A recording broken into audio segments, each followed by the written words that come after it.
Isto é que é afinação.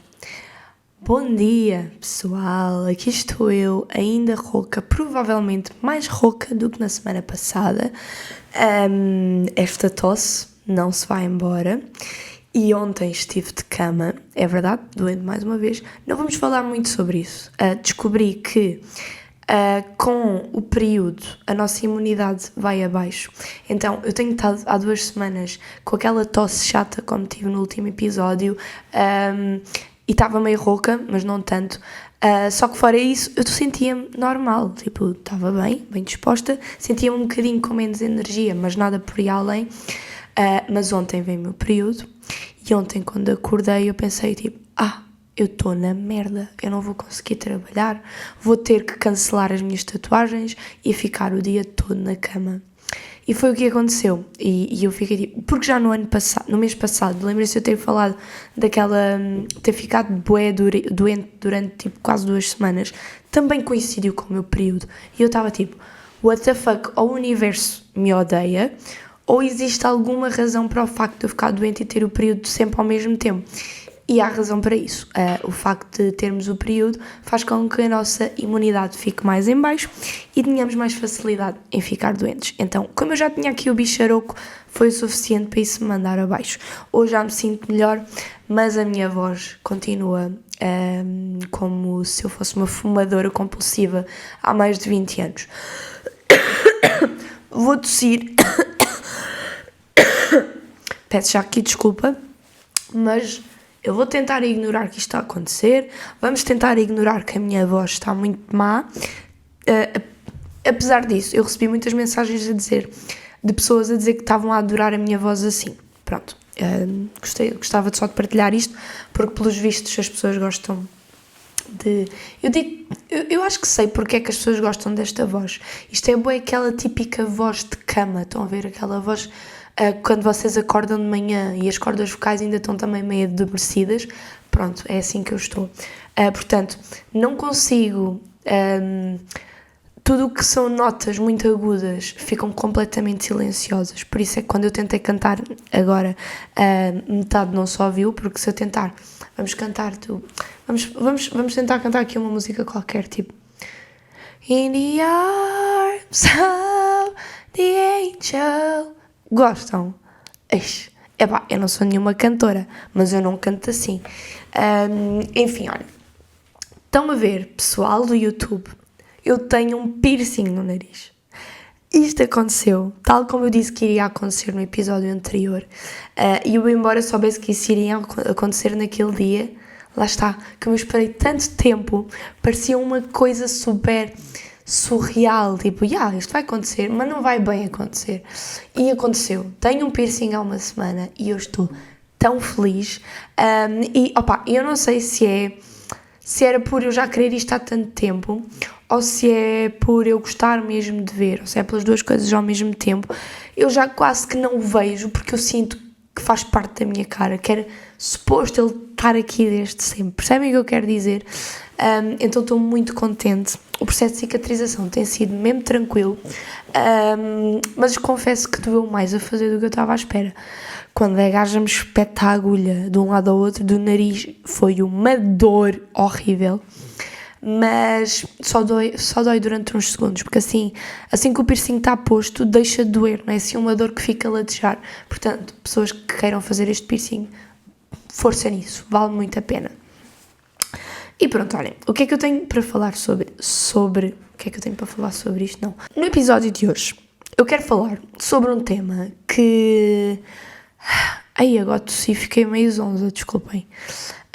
Eu quero falar sobre um tema sobre o qual eu penso muitas vezes e que eu sinto que é uma grande parte da minha personalidade e talvez um grande defeito, ou mesmo que não chegue a ser um defeito, é um entrave para mim própria na minha vida, que é, desde muito pequena até hoje, eu tenho muito medo de parecer burra. Não sei se alguém desse lado partilha este medo, receio comigo, eu acredito que sim. nós nunca somos os únicos em nada, para o bem e para o mal. E eu tenho este receio de... não sei explicar porquê, não sei bem a origem disto. Mas, por exemplo, eu de todos os elogios que me podem dar, aquele que me vai deixar mais feliz de todos, sem dúvida alguma, é dizerem que me acham uma pessoa inteligente. Claro que eu fico contente se disserem que eu sou bonita, ou que eu sou dedicada, ou que eu sou isto ou aquilo, mas se disserem, o caminho para a minha felicidade é alguém dizer que eu sou inteligente.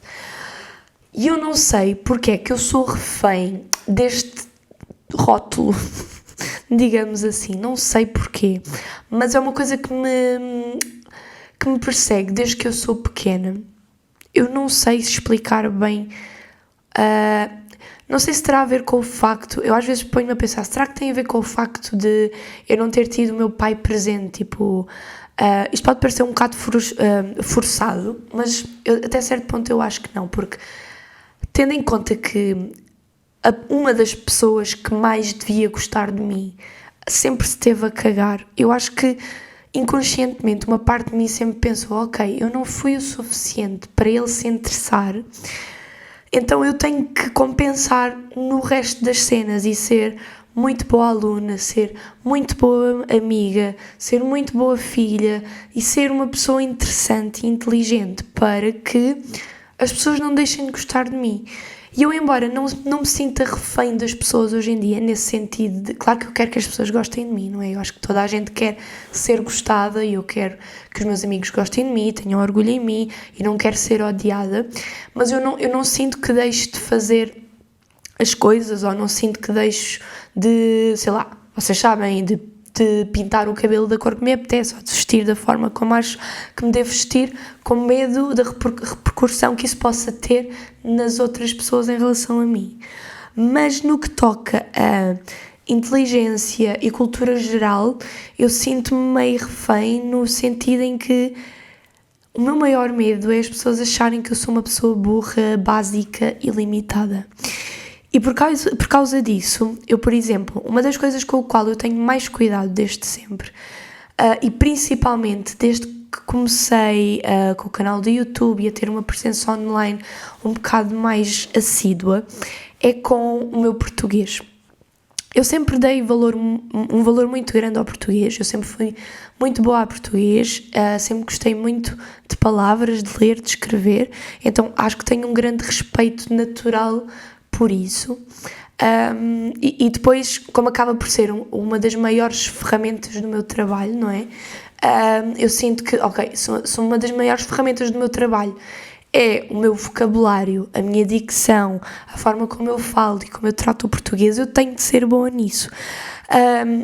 E é uma coisa que durante toda a minha vida eu tive, que é, naquilo em que eu sei que sou boa, eu tenho de ser a melhor.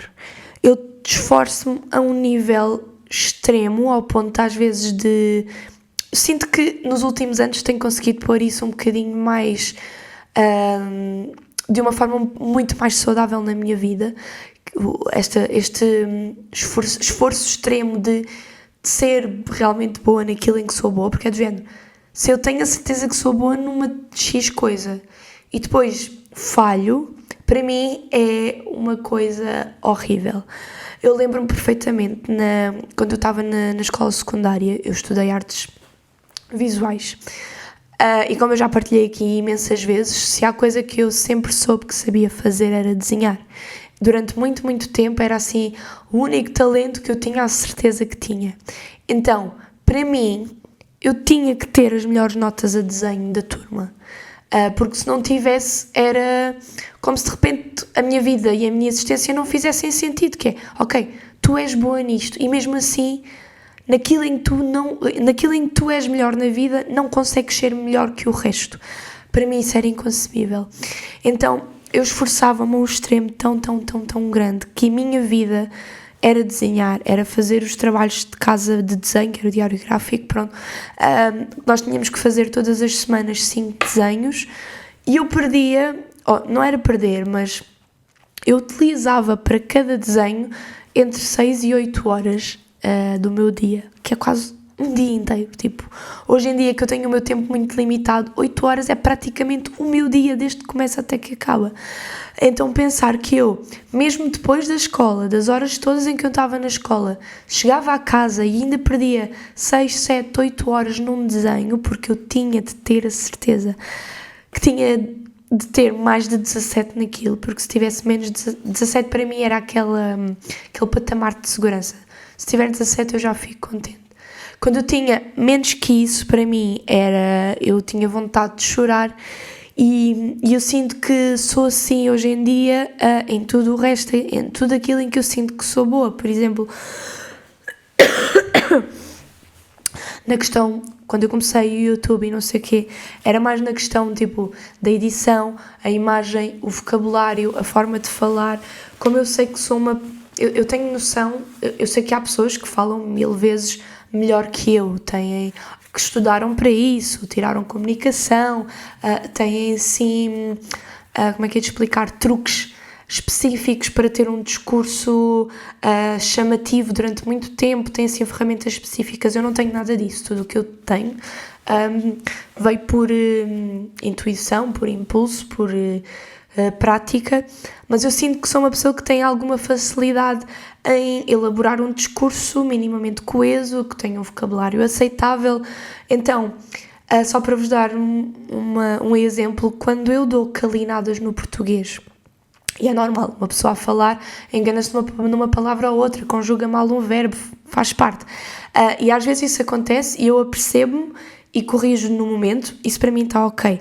Mas quando acontece eu dar uma calinada qualquer no português e não me apercebo no momento e depois vou ouvir na edição, por exemplo aqui nos podcasts ouço que disse uma coisa mal, não me apercebi, não corrigi, juro, eu fico a roer-me por dentro, porque eu só fico a pensar, ei, eu disse isto mal, as pessoas vão achar que eu sou mesmo burra, que não sei falar, que não tenho noções de gramática, que tenho um vocabulário horrível, e isso corrói-me por dentro, porque na minha cabeça eu tenho de ser sempre super coerente, não é coerente a palavra que eu quero dizer, ai caraças, qual é a palavra que eu quero?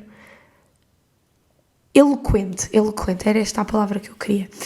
E eu não sinto muito isso na minha vida real, tipo, com os meus amigos eu sou muito mais relaxada em relação a isso e uso muito aquele tipo de palavras, tipo, o bué, o baril, estão a perceber? Mas claro que aqui, principalmente no podcast, em que é só a minha voz, é só o meu discurso, não há outro tipo de estímulo, eu sinto que tenho que ter uma forma de falar cuidada para não ser aborrecido, porque se há coisa que me irrita quando eu ouço podcasts é o podcaster do outro lado não ter uma boa gama de vocabulário ou mais do que isso, ter dificuldade em expressar pensamentos e ideias e opiniões. E obviamente eu não estou a dizer que sou tipo a última bolacha de pacote, nem pouco mais ou menos. O meu podcast está longe de ser o mais ouvido da minha rua, mas eu tenho algum orgulho da forma como consigo desenvencilhar e consigo partilhar as minhas ideias e os meus pensamentos, e sinto que, como hoje em dia, felizmente, é muito fácil, qualquer pessoa pode criar um podcast ou um canal de YouTube, então, como isso está ao alcance de toda a gente se acha capaz, mas como em tudo na vida, nem toda a gente é capaz de fazer tudo, tal como eu não sou capaz de resolver um problema de matemática ou de, sei lá, fazer ginástica ou dançar como deve ser. Eu sinto que há muita gente que cria ou YouTube ou podcasts que acha que é fácil porque é só falar, e não é só falar. Então eu dou por mim a ouvir podcasts em que as pessoas querem transmitir uma ideia ou uma opinião para a pessoa que está a ouvir e estão ali a patinar porque não conseguem terminar nenhuma frase, porque a meio da frase percebem que não se estão a conseguir expressar bem, então param a meio, voltam ao início, vezes e vezes sem fim. Então às tantas a pessoa que está a ouvir é um sofrimento para a pessoa que está a ouvir. Por isso é que eu como sei o valor de um bom discurso, de utilizar as palavras certas, e com palavras certas não têm de ser palavras caras e super complicadas, podem ser palavras simples, mas ditas numa ordem e com uma clareza que seja fácil de entender. Então eu esforço-me muito para conseguir isso e espero conseguir minimamente, e quando não consigo por alguma razão ou quando erro, eu fico a martirizar-me durante imenso tempo. E outra coisa que faz, por causa deste problema de eu ter muito medo de parecer burra, de querer ser sempre mais inteligente do que era ontem, uma das coisas que eu mais quero e que eu mais aprecio numa pessoa, para além disto tudo que eu disse, de falar bem, ter um bom vocabulário, ter cuidado com o português, por exemplo, é a cultura geral. Eu gosto muito de falar com uma pessoa que eu sinto que não é limitada, e com o limitado eu estou-me a cagar se a pessoa tem o primeiro ano, o quarto, se tem licenciatura. Isso não quer dizer absolutamente nada. Eu conheço imensa gente que tem licenciaturas, mestrados, doutoramento e que são muito básicas no que toca a cultura geral. Eu sinto que a cultura geral é o que faz de uma pessoa, é uma grande percentagem para tornar uma pessoa interessante, porque o que nós aprendemos na escola é o que nós aprendemos na escola, que normalmente e que na escola e na universidade, a regra geral tem utilidade para aquilo que, em princípio, vai ser o nosso trabalho. E normalmente nós não falamos assim de uma forma muito esmiuçada do nosso trabalho aos nossos amigos ou a pessoas que estamos a conhecer agora. Tipo, dizemos o que é que fazemos de forma muito superficial, mas não nos pomos a falar assim de uma forma técnica. Então, eu sinto que aquilo que dá aso a boas conversas, a passar o tempo de uma forma interessante, leve, é a cultura geral, é os vossos conhecimentos sobre o mundo, sobre arte, sobre cinema, sobre geografia. Desculpem, tivemos aqui um pequeno corte porque eu esqueci-me de esvaziar o meu cartão, então tive de ir esvaziá-lo e formatá-lo e coisa. O que é que eu estava a dizer? Estava a dizer que das coisas que eu mais gosto quando estou a falar com alguém é perceber que a pessoa tem conhecimentos sobre bué coisas aleatórias, ou sobre... não é sobre bué coisas aleatórias, mas tem algum conhecimento sobre coisas que para mim, por exemplo, não são de esperar. Por exemplo, vou dar-vos o exemplo do Ricardo, o meu namorado. Ele é das pessoas que eu conheço. Primeiro, o conhecimento dele a nível de cinema é uma coisa absurda e foi uma das coisas que me fez saltar à vista no meio de todas as outras pessoas no meu curso. Mas fora a questão do cinema, ele é das pessoas que eu conheço que sabe mais sobre geografia, e eu acho isso uma cena super admirável. Tipo, ele sabe bué, tipo, as capitais de bué países, as bandeiras, tipo, este país antes chamava-se X e agora faz parte do não sei quê, então chama-se Y. E para mim é muito fascinante ter uma conversa com pessoas que têm assim tipos de conhecimentos fora do normal, que não foi só aquilo que aprendemos na escola, que não é só sobre a série que está no top mais visto da Netflix esta semana. Percebem o que eu estou a dizer? E ainda hoje eu estava a falar sobre isso com o Ricardo, que eu sinto que das coisas que mais falta faz hoje em dia, eu sinto que em grande parte é um grande defeito do nosso sistema de ensino, que nos formata todos para sermos muito iguais, e que nos ensina, acho que a prioridade das coisas que nos ensinam na escola está toda errada. Obrigam-nos a saber muito coisas que não são assim tão úteis e não nos ensinam a saber outras que são muito mais úteis. E sinto que, por exemplo, a nível cultural, quer seja em música, quer seja cinema, quer seja arte, dança, teatro, não somos estimulados praticamente. E eu sinto que a cultura é o que torna as pessoas, é uma grande parte do que torna as pessoas mais interessantes. Não que uma pessoa que não perceba nada de arte ou nada disto, ou nada de música ou de cinema, que não seja interessante, porque pode, por exemplo, saber muito sobre geografia ou pode saber muito sobre jardinagem, e isso também é importante. mas eu sinto que a cultura tem um papel fundamental no processo de pensar e ver o mundo de outra forma, de não aceitar as coisas como elas são só porque elas são como são, ter um olhar mais crítico, menos literal, e eu sinto que isso é muito importante e que falta à grande maioria das pessoas, porque infelizmente, por exemplo, os nossos avós não tiveram estudos, a maioria. Então, obviamente, não conseguiram incutir essa questão cultural na vida dos seus filhos porque eles nem sabiam bem o que era isso. Não tiveram essa oportunidade, infelizmente. E depois, quando veio a geração dos nossos pais, que já foi assim, a primeira geração com alguma literacia, com alguns estudos, foi tudo numa questão muito prática de vamos estudar para ter um emprego estável, para ganhar o nosso dinheiro e ter uma vida confortável. Então, como não tiveram esse estímulo cultural por parte dos pais, não se habituaram a ter a cultura na sua vida, tiveram filhos que também não tiveram esse estímulo porque eles próprios não tiveram, e acaba por ser um ciclo sem fim, porque pessoas na educação tem de haver sempre uma altura em que se quebra ciclos, quer na abordagem da educação, quer nestes pequenos pormenores de ok, eu não tive educação, não tive acesso a uma educação em que se desse importância à cultura, mas deixa-me lá cultivar ao longo da minha vida para colmatar esse vazio e para um dia mais tarde, quando eu tiver filhos, conseguir dar-lhes também essa parte. Isso não acontece. Então eu sinto que há um nicho muito pequeno de pessoas que felizmente tiveram acesso a isso, e eu sei que, lá está, como não é uma coisa que na escola pública e não sei o quê, não é uma coisa muito esmiuçada, estimulada e dada às crianças, é uma coisa de nicho, é uma coisa de pessoas mais privilegiadas, que têm mais tempo, que têm mais dinheiro, que têm mais acesso às coisas.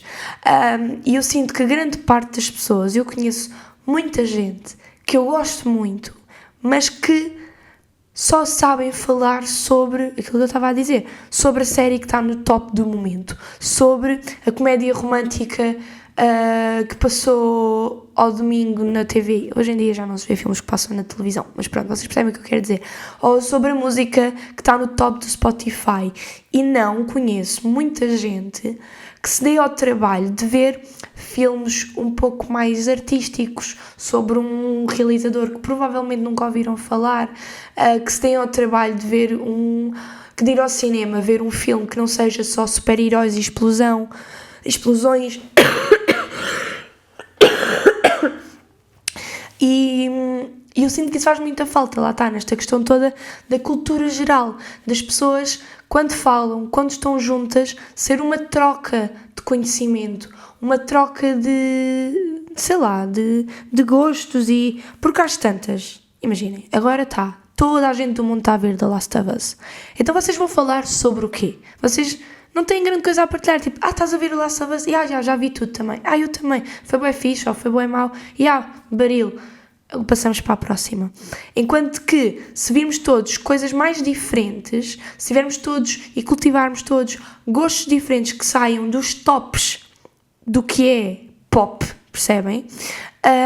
Se calhar alguém diz, eu vi no outro dia uma série bué da fixe, que se chama A Flor Violeta do Carnaval.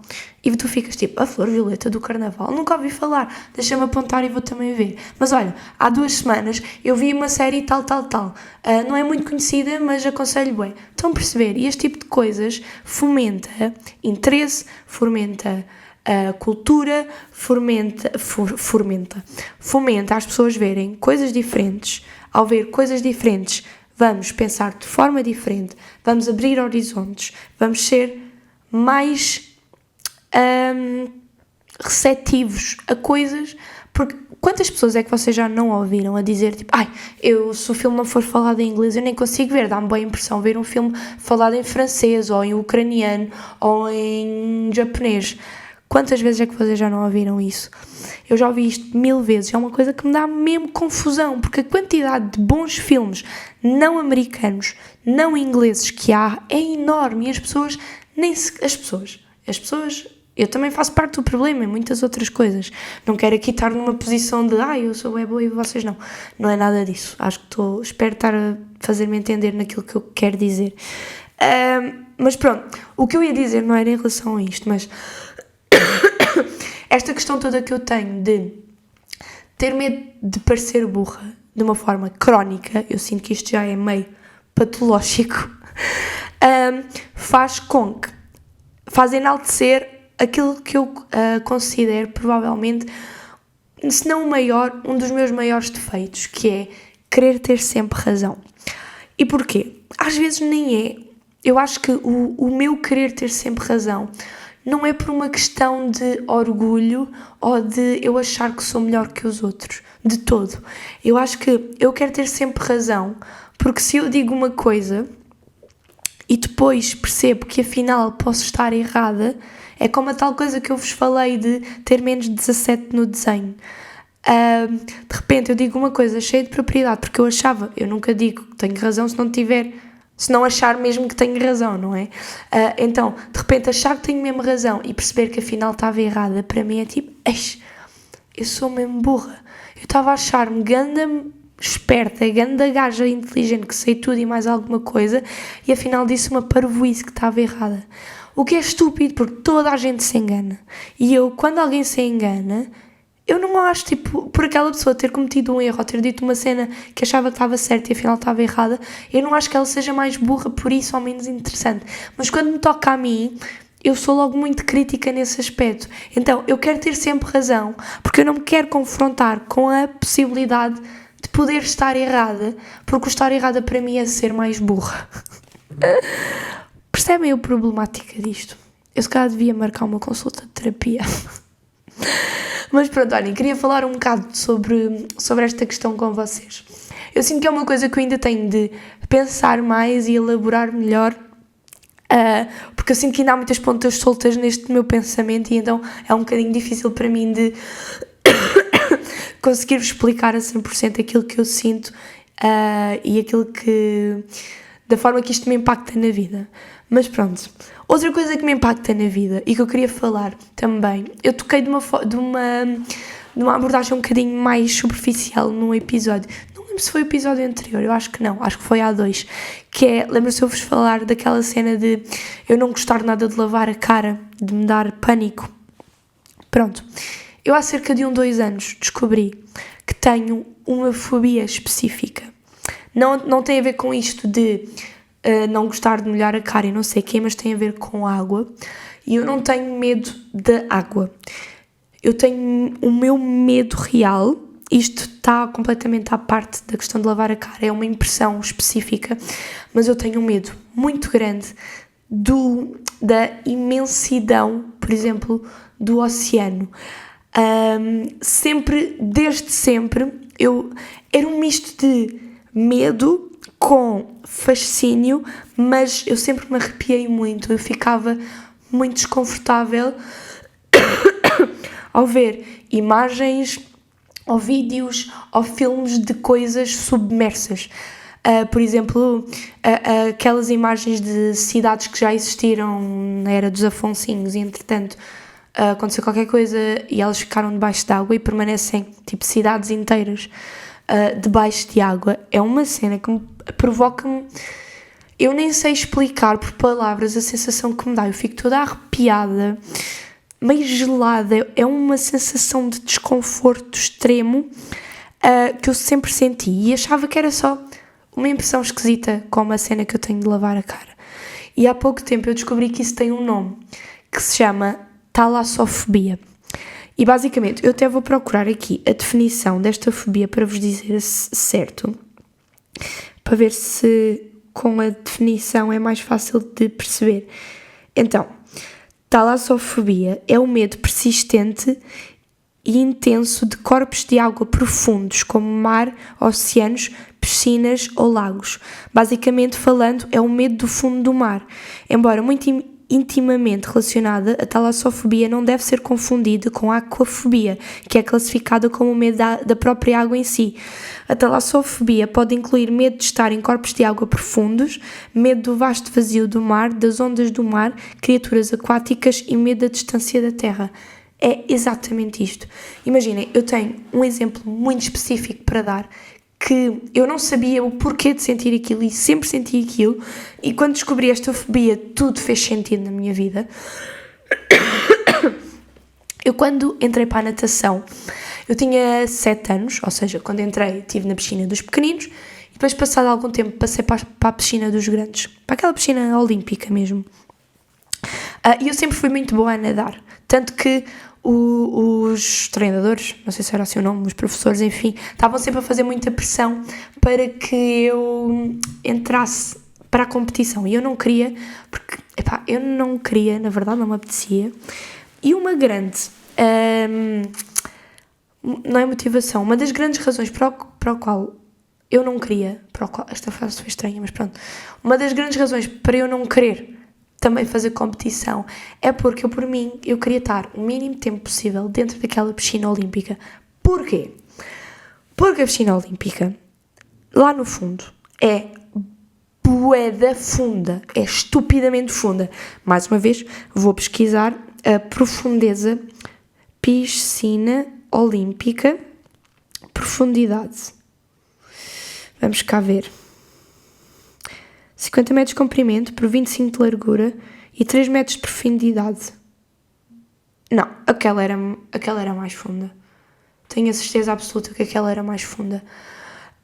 Porque 3 metros de profundidade era praticamente o que a minha piscina da minha casa na altura tinha. E eu achava fundo, mas não muito. E aquela piscina, das piscinas municipais de Lolé, dava-me uma cagufa tremenda, porque primeiro era muito fundo mesmo, e depois tinha uma particularidade que me arrepiava até ao meu, desde o crânio até ao cóccix, que era, que ele tinha, num dos lados da piscina, da parte funda, tinha 2 ou 3 janelas que davam para uma sala qualquer, aquilo devia ser, sei lá, uma sala de máquinas, whatever, não faço ideia do que é que aquilo era, que estava abaixo do nível da água. Então, por alguma razão, acharam que era fixe nessa sala aquilo ter visão para o fundo da piscina. E o meu problema não era quem estava na sala estar a ver quem estava na piscina. O meu problema era eu, que estava na piscina, na parte funda, estar a ver aquela janela.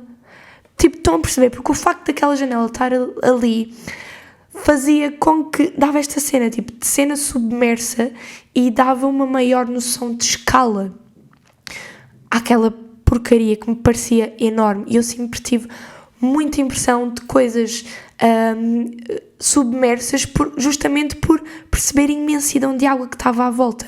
Outra coisa também, lá está, como eu estava a dizer, eu tinha uma piscina na minha casa que também era grande, tinha 2 metros e tal de profundidade, tinha 4 ou 5 metros de comprimento, era uma grande piscina. E vocês sabem que os putos amam piscina. E eu gostava muito de piscina, mas eu era incapaz de estar dentro daquela piscina sozinha. E às vezes eu pedia à minha mãe, vem comigo para a piscina. E ela ia. Mas a minha mãe queria sempre estar a apanhar sol e não ir dentro de água, porque a minha mãe sempre foi muito friorenta. Então ela dizia, eu fico aqui fora, mas tu podes ficar aí na parte baixinha, estou aqui ao pé de ti e faço-te companhia. E isso para mim não era suficiente, porque eu de repente estava dentro daquela piscina que para mim era enorme, muito funda, e eu só me imaginava sozinha dentro daquele manto de água e começava logo a imaginar seres, tubarões bué grandes. Estão a perceber? É a cena da imensidão da água. E hoje em dia eu ainda sinto muito tudo isto que eu sinto, que eu sinto na mesma até hoje. E por exemplo, quando eu vou à praia, eu amo ir à praia, mas eu sou incapaz, e quando eu tento lutar contra este medo e fazer isto, sinto estão a ver quando vocês sentem um medo tão grande que parece que ficam gelados por dentro? Eu sinto isso, que é, eu quando entro para dentro d'água e tenho que mergulhar, para molhar o cabelo, para mergulhar para baixo d'água, eu tenho sempre que me virar de costas para o mar e ficar de frente para a areia. Porquê? Porque se eu fizer o contrário, eu vou para dentro d'água e eu só, enquanto estou debaixo d'água, eu só penso, ok, eu agora estou aqui debaixo e à minha frente são quilómetros e quilómetros e quilómetros e quilómetros e quilómetros de água e de sabe-se lá mais o quê, e eu não vos consigo explicar o medo irracional que isso me provoca. E lá está, é uma cena mesmo estranha, porque eu não tenho medo de água. Eu estou ali à beirinha, eu estou tranquila, eu mergulho, eu nado, eu não tenho medo de nadar, mas eu tenho medo da noção do quão grande o oceano é, ou se for para um lago. Tipo, se eu vejo que o lago é bué de fundo, e nem é pela questão de perder o pé, eu posso estar num lago ou numa piscina em que não tenho pé, mas se não for estupidamente fundo, eu estou tranquila. Agora, a partir do momento em que já é uma profundidade muito grande para mim, esqueçam, eu não vou. Eu lembro-me de quando fui a Cuba, pá, aí com 11 anos,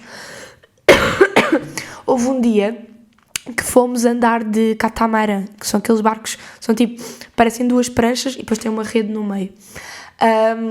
E para quem não sabe, quando nós fomos a Cuba foi para aí 2010, ou seja, era naquela altura em que Cuba ainda era muito isolado do resto do mundo, então as pessoas eram muito pobres, no sentido em que não lhes faltava comida, não lhes faltavam as coisas básicas, mas não tinham extras.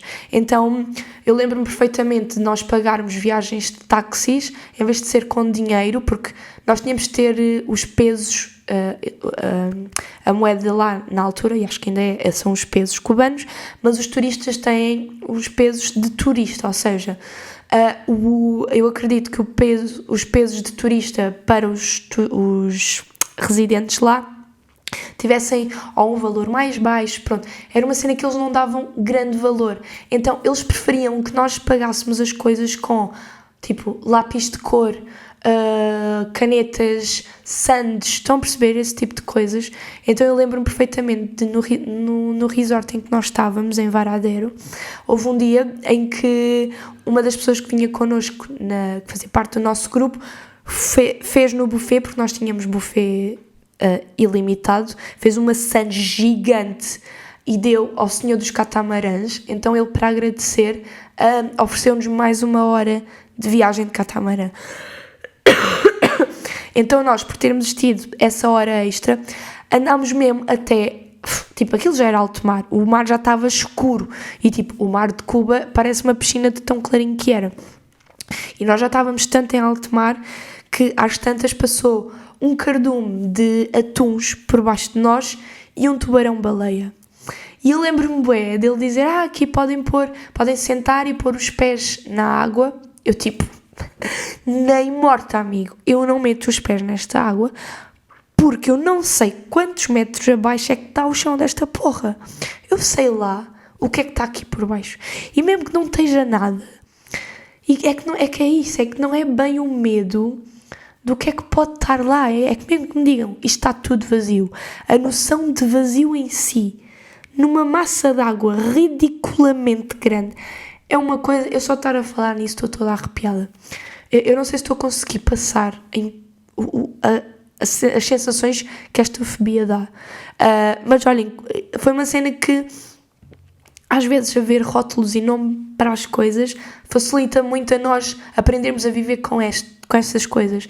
E eu não fazia ideia do nome desta fobia até há 2 anos, e achava que era só tipo uma pancada bué estranha que eu tinha e que não conseguia explicar. E de repente ouvi falar em talassofobia. E se vocês pesquisarem talassofobia imagens, vão perceber. Por exemplo, agora até me deu aqui uma coisinha, estou toda arrepiada. Aquelas imagens de navios afundados no fundo do mar, que às vezes até estão assim, estão a ver quando estão tipo no fundo do mar, mas tipo meio pendurados para um penhasco no fundo do mar, ou seja, é o fundo do mar que ainda tem um fundo mais fundo, que é tipo o fundo do penhasco. Então tipo barcos que estão assim pousados ali na beira, e depois mergulhadores que são loucos da cabeça, que se metem ali no fim do cacete mais fundo da água, ao lado de um navio que é tipo gigante também, tipo, vocês não estão a perceber, eu estou a ficar passada. Se vocês puserem, estou-me a tentar acalmar, se vocês puserem Talassofobia imagens no Google, eu tenho a certeza que aparecem estas imagens, que é tipo mergulhadores no fundo do mar ao lado de hélices gigantescas de barcos que estão afundados. Tipo, eu não sei explicar o que é que isso me faz sentir. Está aqui um ganda maluco. O que é que este gajo está aqui? Ai, juro. Tipo, é completo. Eu vou parar, isto está-me a dar coisas. Vão ver, metam Talassofobia no Google Imagens. Vocês vão... Se essas imagens vos deixarem extremamente desconfortáveis, arrepiadas e com medo, que não faz sentido, porque são só imagens, vocês têm Talassofobia tal como eu. Pronto, é só isso. O que é que eu quero falar mais? Não sei, sinto, já estou a falar há bué de tempo. Mas vamos passar para o amor e ódio de estimação, só para este episódio não ficar do tamanho do mundo, que eu sinto que já está. Então, amor de estimação. Estamos agora a passar por essa fase, que é a mudança de estação, que faz com que vocês tenham, de repente, acesso a uma nova parte, nova que não é nova, parte do vosso armário, e de repente roupa que vocês já não utilizavam desde o ano passado e que é do ano passado, então já não é nova, de repente parece nova outra vez, e vocês ficam com aquele tipo, ai, eu estou desejosa que fique calor suficiente para eu voltar a usar esta roupa. Tipo, essa é uma sensação bué da fixe, mas que só dura tipo 2 semanas, pelo menos no meu caso. Neste momento eu estou de manga curta, confesso que estou com um bocadinho de frio, mas o tempo está a aquecer. Também estamos a 16 de março, não tarda bem a primavera, falta 4 dias para a primavera, e estou bastante entusiasmada. Pela primeira vez desde... Ai, agora estou com soluços, credo. Pela primeira vez desde que eu existo, estou mais entusiasmada pela primavera e pelo verão do que pelo inverno. Pronto, ódio de estimação é o que eu tenho neste momento. Tosse seca. Eu até vou beber água porque ninguém merece. Nem vocês, nem eu. Isto começou tudo com tosse com expectoração, que é chata na mesma, mas é menos chata, porque vocês sentem a expectoração, tossem, e a expectoração ou sai, ou tipo... Enfim, vocês sentem que estão a tossir por uma razão específica. A tosse seca parece que existe só para nos atormentar a vida. E que vocês tossem e nada melhora, porque vocês não têm bem nada na garganta, a não ser secura. E bebem água e não... Epá, juro, eu odeio tosse seca com todas as minhas forças. Enfim, era só isto. Ai, eu estou com um comichão. A suar-me, amigos, estar doente, a suar-me com piercing no nariz tem sido uma aventura. Mas olhem, apesar de tudo, está a ser mais fácil do que aquilo que eu especulei. Curiosidade da semana. A nossa curiosidade hoje é um pouco maior do que o normal. E eu espero que isto tudo que eu vou dizer aqui seja tudo 100%. Eu sinto que a primeira parte eu sei que é verdade, a segunda já não sei. Mas pronto. Hoje temos uma curiosidade acerca do mundo das artes, que é o azul ultramarino. Não sei se vocês fazem ideia de que azul é. É um azul muito profundo, quase azul fluorescente. Era a cor mais valiosa, sempre foi uma das cores mais valiosas e caras desde sempre. Eu acho que até hoje é uma das cores mais caras, e antigamente, obviamente, que tudo era muito mais artesanal e menos rápido, e a globalização ainda não existia, era infinitamente mais difícil de arranjar o que quer que fosse. E esta era uma cor muito cara porque ela era feita a partir de uma pedra semi-preciosa chamada lápis lazuli. que não era muito fácil de encontrar e que por isso mesmo valia muito, tanto que eu acho que os valores deste azul ultramarino ou azul cobalto, acho que também, não sei se é a mesma cor e tem outro nome, ou se são cores diferentes mas muito parecidas. Às tantas, o valor deste azul ultramarino competia quase com o valor do ouro, só para terem noção. Não só por esta cor ser tão rara e cara, era reservada para pintar as figuras mais importantes naquela altura, por exemplo, Jesus Cristo, Virgem Maria, tinha sempre aquele manto azul e não sei o quê. Era reservada para esse tipo de coisas que na altura era o mais importante, tudo tinha de ser religião. Como havia pintores que nem sequer podiam pintar com essas cores e os que podiam, por exemplo, o caso, e é esta parte que eu não tenho 100% de certeza porque fui tentar encontrar essa informação fora do site onde eu vi esta curiosidade e não consegui encontrar, se bem que também não perdi muito tempo à procura, vou ser honesta. Mas pronto, aqui neste sítio dizia que o Vermeer, que foi o pintor sabem aquele quadro da rapariga do brinco de pérola? Pronto, esse gajo, que basicamente endividou toda a família por comprar demasiado azul ultramarino. E eu acho... E eu acho isto bem engraçado. Coitada da família, não é? E também tinha outra coisa a dizer, que há um quadro que se chama O Sepultamento de Jesus Cristo, uma coisa assim, do Miguel Ângelo, que está inacabado. E a maior parte das pessoas a maior parte das teorias diz que ele está inacabado porque o gajo começou a pintar aquilo quando já tinha tipo 80 e tal anos, o que naquela altura equivalia a 300 anos. Eu nem sabia que ele tinha morrido tão velho. E depois há outra teoria que diz que ele não acabou aquele quadro porque não tinha o azul ultramarino para terminar e não tinha como comprar ou não havia disponível, enfim. E eu achei isto super interessante. Estão a ver? É este tipo de factos estúpidos, não são estúpidos, aleatórios, que eu acho mesmo fixe de saber e partilhar numa conversa à toa. Claro que convém ter a certeza que é 100% verídico, não é? Mas pronto, olhem. Foi este o episódio de hoje. Desculpem lá ter tossido tantas vezes. Espero na próxima semana já não estar com esta voz de garrafão, nem tossir tantas vezes. Mas uma pessoa faz o melhor que consegue. E espero que vocês tenham gostado e que voltem para a semana. Eu gosto muito de vocês. E pronto, até lá. Um beijinho.